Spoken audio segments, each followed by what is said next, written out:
नमस्कार दोस्तों।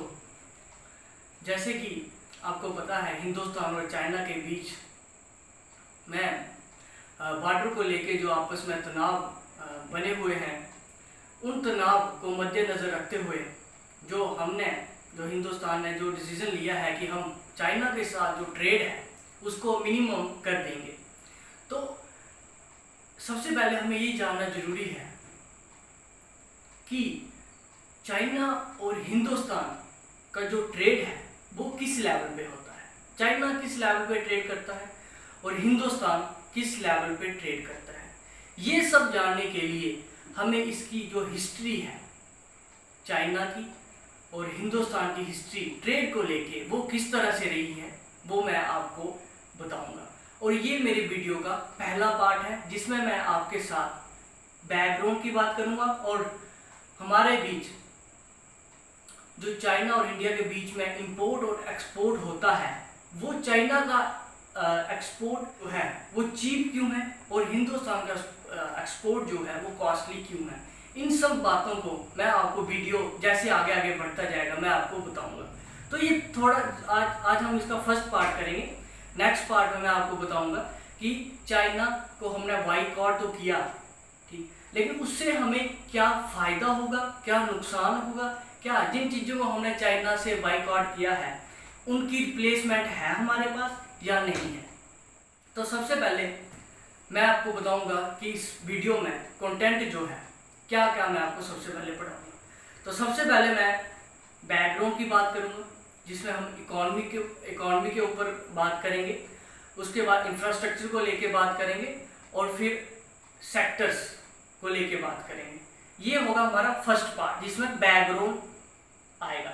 उसके बाद हम प्रेजेंट सिनेरियो की बात करेंगे कि इस वक्त जो ट्रेड है हिंदुस्तान और चाइना वर्ल्ड के साथ क्या ट्रेड करते हैं और कितना उनको उसमें प्रॉफिट होता है, कितना लॉस होता है, ये सब लेके बात करेंगे। और उसके बाद मैं आपको बताऊंगा कि चाइना का चीप एक्सपोर्ट क्यों है और हिंदुस्तान का जो एक्सपोर्ट कॉस्टली क्यों है। तो मैं शुरू करता हूं फर्स्ट स्लाइड से। सबसे पहले हमें ये जानना जरूरी है कि चाइना और जो इंडिया है वो एशिया के जो टू बिगेस्ट जॉइंट है इकोनॉमी में, उनको हम एक दर्जा देते हैं कि चाइना और इंडिया जो Asia two biggest joint in economy. तो पहली स्लाइड से शुरू करते हैं। तो पहली स्लाइड में आता है बैकग्राउंड। तो बैकग्राउंड में क्या है, सबसे पहले मैं आपको बताना चाहूँगा कि हम रिपब्लिक बने 26 जनवरी 1950 और 1951 में हमने प्लानिंग कमीशन को इम्प्लीमेंट किया। अब तो जो प्लानिंग कमीशन था, तो जो 5 ईयर प्लान था वो बेसिकली 4 फैक्टर्स पे डिपेंड था। पहला सेल्फ रिलायंस, इक्विटी, ग्रोथ और मॉडर्नाइजेशन। जैसे हम चलते हैं ये जो 5 ईयर प्लानिंग थी, जैसे हमने इंडिया वालों ने हमने की, वैसे ही 5 ईयर की प्लानिंग जो थी वो चाइना वालों ने की।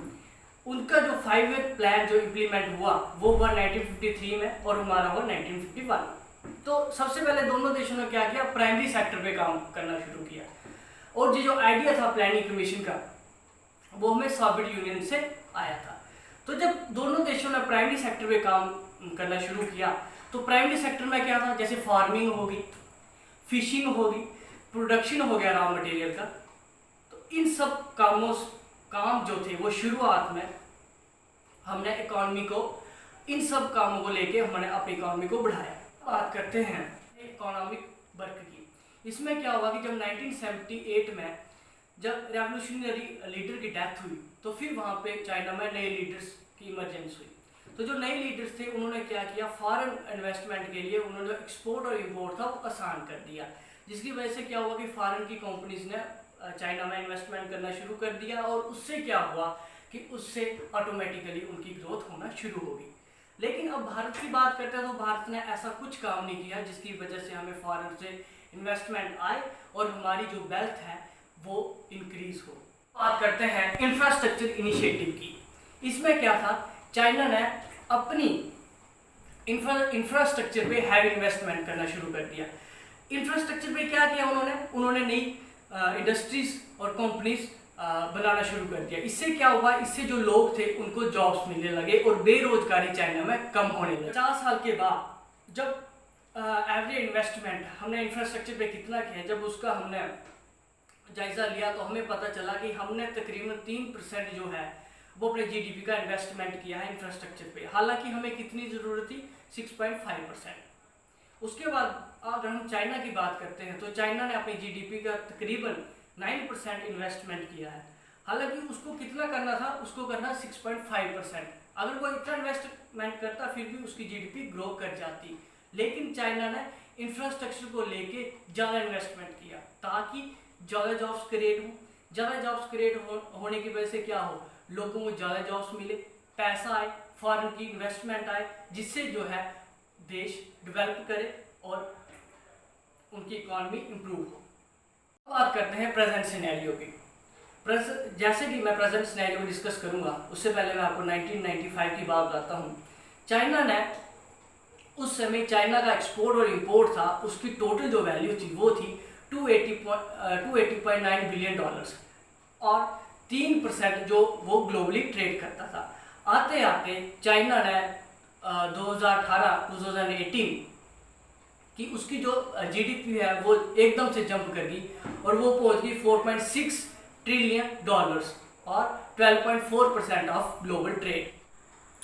Hindustan total 481.74 billion dollars out of total 23,044 billion dollars का हम एक्सपोर्ट करते हैं। कहने का मतलब 2.1% ऑल ओवर वर्ल्ड के मुकाबले हम एक्सपोर्ट करते हैं। और रही अब इंपोर्ट की बात, तो इंपोर्ट हम करते हैं 2.6%, मतलब 600.62 billion out of total 23,112 billion dollars. और ये जो इंपोर्ट है ये 2017 और 18 का है। और ये जो फैक्ट है, ये फैक्ट मैंने लिए हैं ministry of commerce and industries की साइट पे, और वो हर साल हम कितना ट्रेड करते हैं, हम कितना एक्सपोर्ट करते हैं, कितना इंपोर्ट करते हैं, वो अपनी वेबसाइट पे अपडेट कर देते हैं। अब मैं आपको बताऊंगा कि ऐसा क्या ड्रॉबैक रहा जिसकी वजह से चाइना हमारे मुकाबले यानी कि हिंदुस्तान के मुकाबले एकदम से आगे बढ़ गया और हम अभी भी चाइना के मुकाबले पीछे रह गए। इसकी सबसे बड़ी वजह ये है कि चाइना ने जो सबसे पहले प्राइमरी सेक्टर से शुरू हुआ था, उसने मैन्युफैक्चरिंग सेक्टर पे इन्वेस्टमेंट किया और फिर वो सर्विस सेक्टर पे गया। मैन्युफैक्चरिंग सेक्टर पे इन्वेस्टमेंट करने का मतलब ये था कि इंडस्ट्रीज का क्रिएट होना, फैक्ट्रीज का क्रिएट होना, और उसकी वजह से various millions of people in China वहाँ पे उनको जॉब्स मिले और उसकी वजह से वहाँ पे जो बेरोजगारी थी, अनएम्प्लॉयमेंट थी, वो ऑलमोस्ट खत्म हो गई। लेकिन वही बात करते हैं हिंदुस्तान की, हमने सबसे बड़ी गलती ये की कि हमने प्राइमरी सेक्टर से सीधा हमने सर्विस सेक्टर पे शिफ्ट कर दिया, ना कि हम मैन्युफैक्चरिंग सेक्टर पे गए। तो अगर हम मैन्युफैक्चरिंग सेक्टर पे चले जाते तो इससे क्या होता, इससे लोगों को जॉब्स मिलते और अनएम्प्लॉयमेंट कम होती और जिसकी वजह से हमारी जीडीपी ग्रो करती। लेकिन यही सबसे बड़ा मेरे को दोस्तों ड्रॉबैक लगता है, जिसकी वजह से हम चाइना से बड़े ज़्यादा पीछे हैं। थोड़ा आपको मैंने बताया कि बैकग्राउंड किस तरह से रही, उसके बाद प्रेजेंट सिनेरियो के बाद डिस्कशन किया, और अब मैं बात आपको बताऊंगा कि चाइना चीप एक्सपोर्ट क्यों करता है। इसके बेसिकली 3 रीजंस हैं। पहला रीज़न ये है कि चाइना में जो लेबर की अवेलेबिलिटी है उसकी कॉस्ट बड़ी लो है। दूसरी वजह यह है कि चाइनीज़ गवर्नमेंट जो है वो अपनी जितनी भी फैक्ट्रीज हैं, इंडस्ट्रीज हैं, उनको सब्सिडी प्रोवाइड करती है, जिसकी वजह से क्या करती हैं, जिसकी वजह से उनकी इंडस्ट्रीज जो है, जो रॉ मटेरियल, जो गुड्स वो प्रोड्यूस करते हैं वो चीप होते हैं और वो आसानी से उनको फॉरेन में एक्सपोर्ट करके चीप रेट्स पे तो वहाँ की मार्केट को टक्कर देने की हिम्मत रखते हैं। कि चाइना की जो फैक्ट्रीज प्रोडक्शन करती हैं वो इतना ज़्यादा प्रोडक्शन करती हैं कि जो गुड्स हैं वो चीप रेट में बेच सकें। और इसकी वजह ये है कि वहाँ पे जो रॉ मटेरियल है वो चीप रेट पे उनको अवेलेबल होता है। अब बात करते हैं हम इंडियन प्रोडक्ट की। कि वो इतना कॉस्टली क्यों है। सबसे पहले इंडियन प्रोडक्ट कॉस्टली इसलिए है कि हम जो रॉ मटेरियल मंगवाते हैं कोई भी गुड्स बनाने के लिए, वो फॉरेन से आता है। तो फॉरेन के आने की वजह से उस पर बड़ी सारी ड्यूटीज लगती हैं, जिसकी वजह से जो रॉ मटेरियल की कॉस्ट है वो एकदम से बढ़ जाती है। उसके बाद दूसरा पॉइंट ये आता है कि जो हम टेक्निक्स यूज़ करते हैं वो बड़ी ओल्ड होती हैं। ओल्ड होने की वजह से जो मार्केट में जो गुड्स बन के आती हैं वो बड़ी कम आती हैं। कम आने की वजह से जो प्राइस है वो ऑटोमेटिकली बढ़ जाता है। और हम बात करते हैं तीसरे पॉइंट की।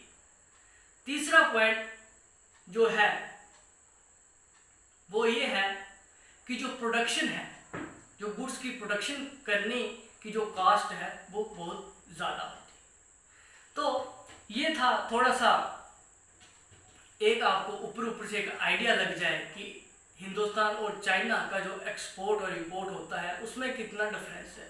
तो ये फर्स्ट पार्ट था।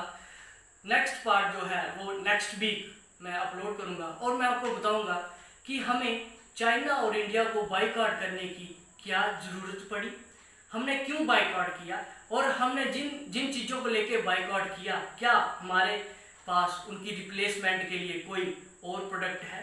जैसे कि जितनी भी डिजिटल साइट्स जितनी भी बंद हुई हैं, क्या उनको रिप्लेसमेंट करने के लिए हमारे पास कोई और सुविधा है।